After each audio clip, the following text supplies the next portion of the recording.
Looking back to the future. If I've not read about this class before, the 1928 graduation class of Vermilion's High School, I have been remiss. Though I didn't personally know all of those pictured, I knew, or certainly remember, many of them. That is undoubtedly one of the countless fringe benefits and/or problems of coming of age in a town of only around 2,000 souls. It's one of those, is the glass half empty or is it half full concepts. But in this case, the glass is quite full. I came across this Rudy Mock studio portrait gallery in a box of photographs and other memorabilia that once belonged to late Vermilionites Clarence and Elizabeth Crop Phillips. Dr. Tina DeMove donated the items to the Print Shop Museum in their memory, knowing we would appreciate having them.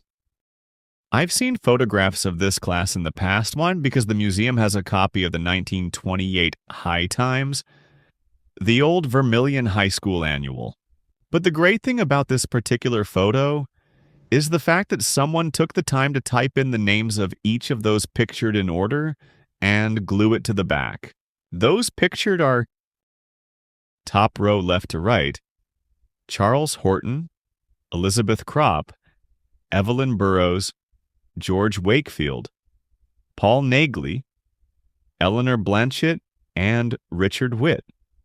Second row left to right, Doris Kishman, Arthur Copeland, Lucy Golsky, Bernice Phelps, Ernest Cool, and Bernadette Parsons.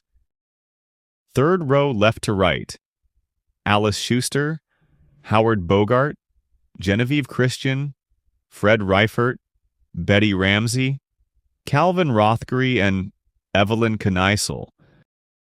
Fourth row left to right, John Trinter, Pauline Bailey, Herbert Landers, Helen Greenhoe, Melvin Rothgary, and Henrietta Chandler.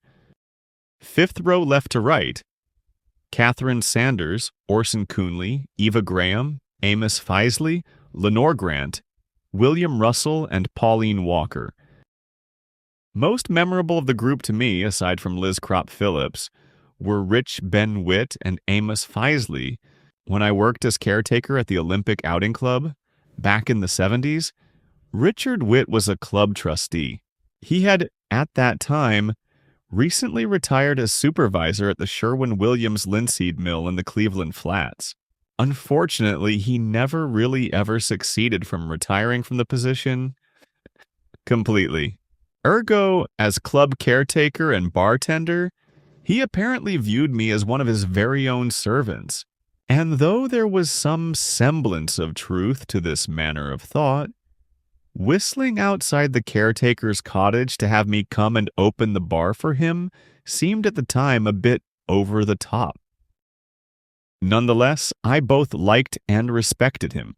He was just another character amongst a long line of characters I would come to know.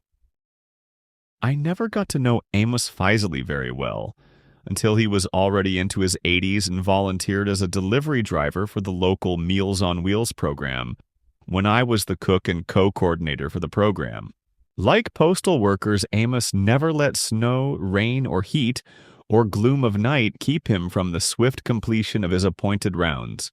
Amos delivered hot meals to some much younger than he throughout the countryside south of town with a smile and kind word for all, and never missed a day. If I remember correctly, the only reason he stopped was because his wife, Doris, thought the old truck he always drove had seen better days. He was darn near 90 years old. What a guy. To be honest, I've come to know many of the persons from the VHS class of 28 only since they have been gone. While I never really knew late Vermilion historian George Wakefield, I did exchange some email communiques with him after he'd moved to Virginia. One time I asked him why I'd never met him when he lived in town. He wrote that it was because when he was around the print shop visiting with my parents that I was probably off with my buddies by the lake or the river. And he was probably correct, because like George and perhaps all of those in this class of that yesteryear, I had been off doing exactly what they had once done.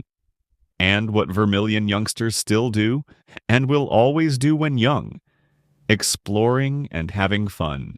A Rich Tarrant Yesteryear Story from January 26, 2014.